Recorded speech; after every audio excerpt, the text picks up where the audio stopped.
Good day, students. My name is Mrs. S. Malinga. I'll be teaching you weather, climate and weather geography.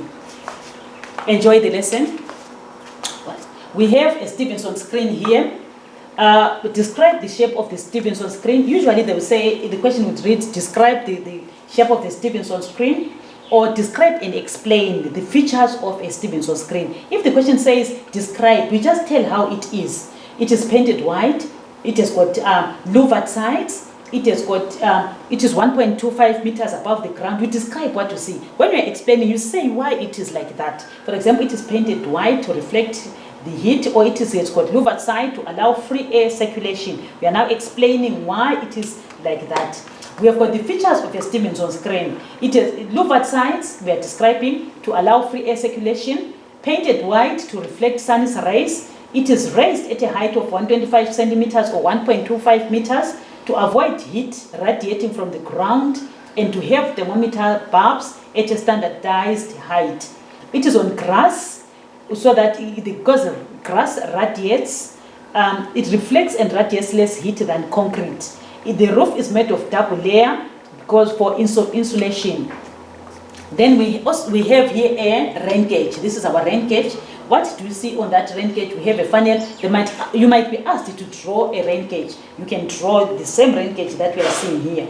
We have got a collecting can. We have got a funnel. We have got a cylindrical container.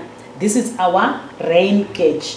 With the rain gauge, it is located away from buildings and trees, which may affect their collection of water. It should be sited away from buildings and trees.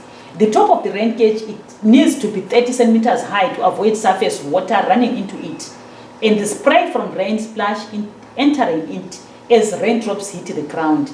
The base of the rain gauge is sunk into the ground so that it is easily blown or knocked over. It is usually located on either grass or gravel, which absorbs the impact of falling raindrops and stops rain splashing. So that is the location of a rain gauge. Then the other part that is important, collecting funnel, which is standardized diameter. The funnel has got a very narrow opening. There should be a measuring cylinder to measure the collected water. It should be placed on a flat surface when you are measuring. How do we measure rainfall? We measure precipitation using a rain gauge. At the same time each day, you take water from the collecting jar into the cylinder. You place the measuring cylinder on a flat surface. Then you read the water level in the measuring cylinder with the eye at the same level as the lowest part of the meniscus of the water. You record the measurement. An amount too small to measure is called a trace. Then how do we describe rainfall? If we have got less than 249 millimeters, it's very low. 250 to 499. Remember, in deserts, we usually receive less than 250 millimeters. Then 250 to 499, it is low. 500 to 999, it is moderate. 1000, it is high. Over 2000, it is very high. It's important to know how to describe rainfall. Then we have got a 6 thermometer for temperature. On the 6 thermometer, we have on this side a minimum thermometer. Remember, this is a thermometer. You might be asked to label this diagram. You should be able to label it. We have mercury on the other sides. We have a metal index. When we are recording a temperature, we read at the end of the metal index here, maximum, here, minimum. We read at the end of the metal index. This part of the index has got alcohol. This one is for minimum, the lowest temperature for the day, and maximum. It is also found there. Then what are the characteristics or the features of a Stevenson screen? It is U-shaped. It has got bulbs for maximum and minimum. Maximum, there's a vacuum. Minimum, there's alcohol. It's a band which is U-shaped. There are 2 steel markers, 2 index. They can be reset using a magnet. After reading every day, maybe at 8 o'clock, you have to reset using a magnet. They record extremes of temperature experienced by the thermometer since it was last reset. Then how do we calculate the daily range of temperature? We subtract maximum minus minimum temperature. That is our daily range. Mean daily temperature, we add maximum plus minimum divided by 2. Mean monthly temperature, for every day, you add the mean temperature for the day, the mean daily temperature, then you add all of them, then divide by the number of days in a month. Annual range, you subtract the highest temperature for the day and minus the lowest. Then mean annual temperature, Mean is average. Annual temperature you add for the whole year, then you divide by the number that we have for that year. Then we're describing, how do you describe temperature? If temperature is 30 degrees and above, it is very hot.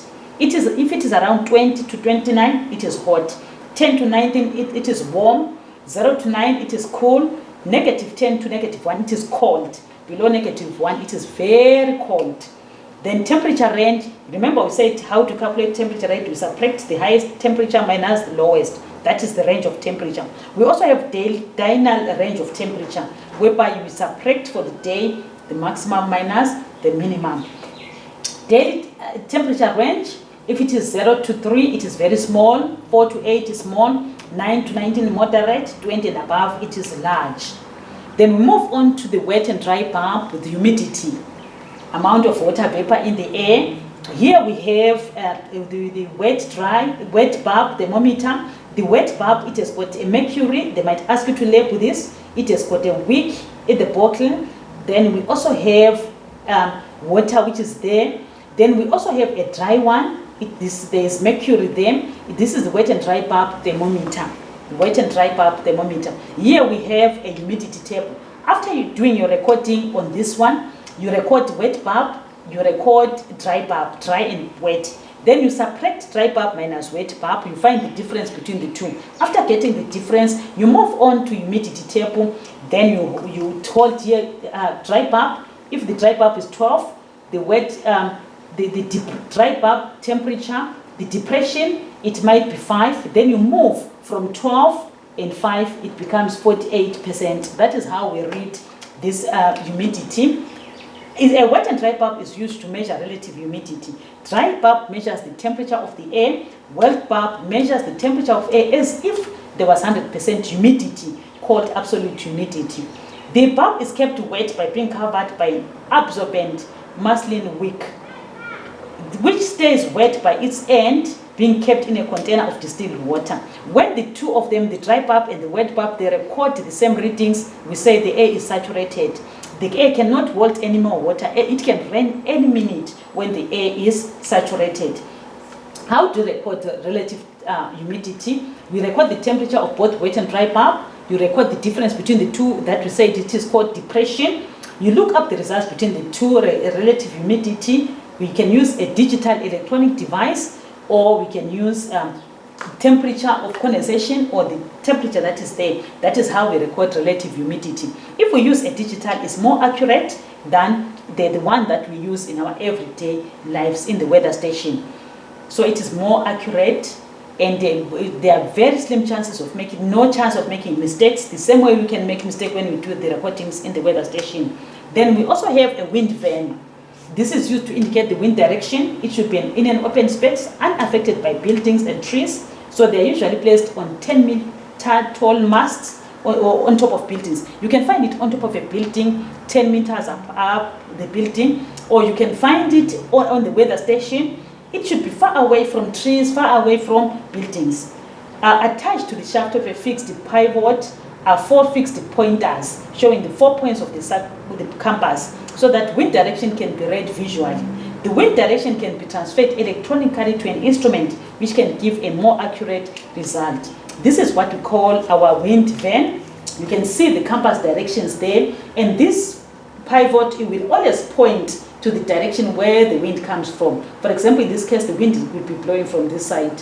It is pointing to where the wind comes from. And when we name now the rivers, if the wind is coming from the north, we say it is northerly wind. If it is from the east, we say easterly wind. If it is from the south, we say southerly wind. If it is from the west, we say westerly wind. Then we have another one for wind, which is cap anemometer for wind direction.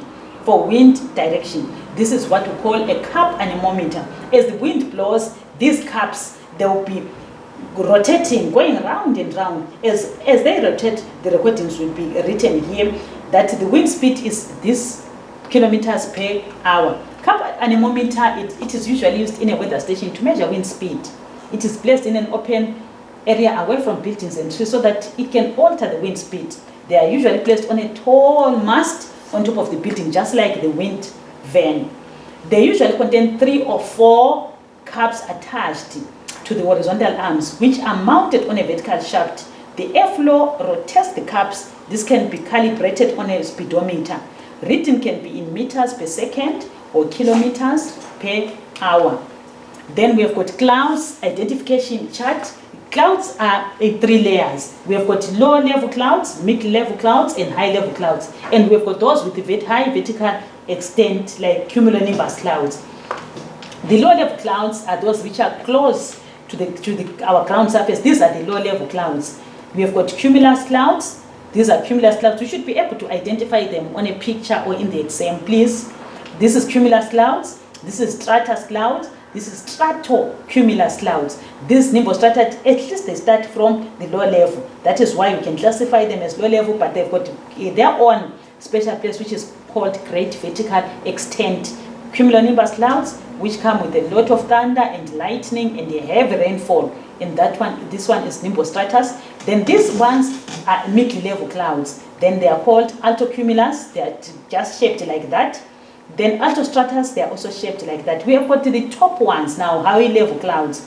We have got cirrus, we have got cirrostratus, cirrocumulus. So these are the different clouds that we have. We are going to start with the low-level clouds. The stratus clouds, they are a uniform layer.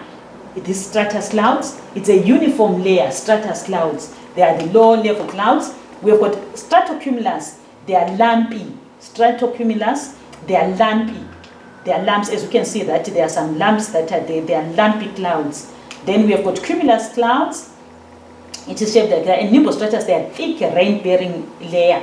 In the middle layer, we've got altostratus, thin layer, and the lumpy layer, altocumulus. Altostratus, you can see the altostratus and altocumulus. The high-level clouds, we have cirrus, wispy, hair-like, cirrostratus, fine layer, possible halo, cirrocumulus, lumpy layer. Remember, you should remember these clouds when you write your exam. You should know them. Know that the high-level clouds are cirrocumulus and be able to identify them on the picture in the examination.